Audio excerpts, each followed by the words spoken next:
So I wanted to ask you guys, growing up, were there things that your parents made you do or learn that you didn't want to? Things like doing certain chores, practicing an instrument, doing your homework, eating your vegetables, going to Chinese school. For me, one of those things was always playing the piano.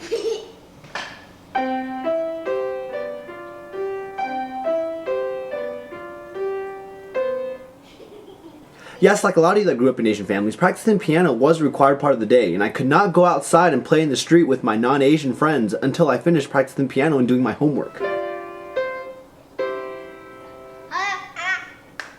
Although it might seem like it was a happy time, most of the time practice was more like this.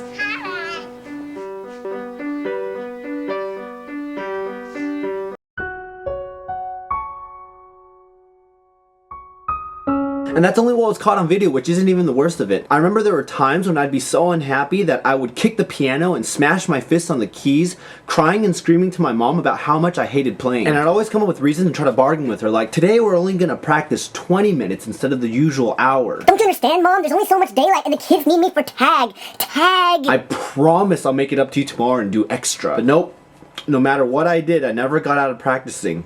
It was always elbows up, sit up straight, hands high, and for some reason it always seemed like she knew exactly when I was slacking off, even when she wasn't in the room. For example, sometimes I'd be practicing and then I'd see that she'd walk out of the room and then I would just kind of slouch down a little bit, you know, put my elbows down, and all of a sudden it'd be like, Frank, sit up straight, elbows high. She got a camera hidden somewhere in here. Sometimes when she'd be in the other room in the kitchen, she'd have like every sheet music memorized. I'd be playing along in the other room, I'd hear fortissimo, louder. How does she know that? And a lot of the times when I try to stop 2 or 3 minutes early, it's like she would know somehow and she'd make me keep practicing until the whole hour was up. It's called a clock. And to be honest, a lot of those times were pure torture. I remember specifically thinking, how much longer do I have to practice this and how many more years do I need to be doing this until I can be done with it? But you know what? Gradually, the strangest things started to happen. And some of you might be able to relate to this. At some point, I don't exactly know when, I started to actually enjoy it. I remember specifically playing certain songs that made me actually enjoy it and going online and finding songs on my own to play.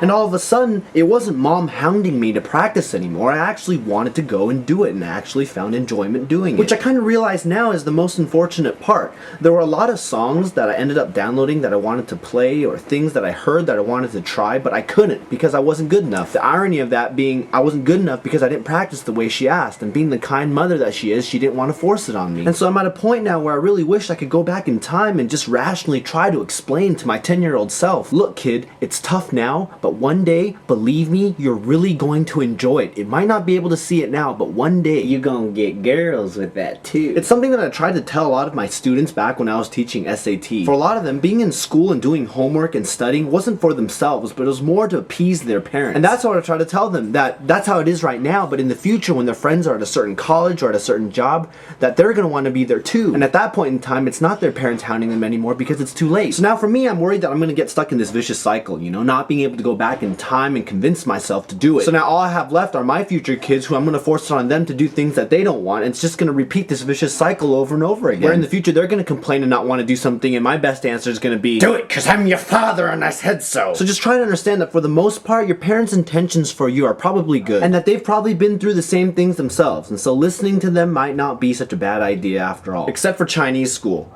Not even once.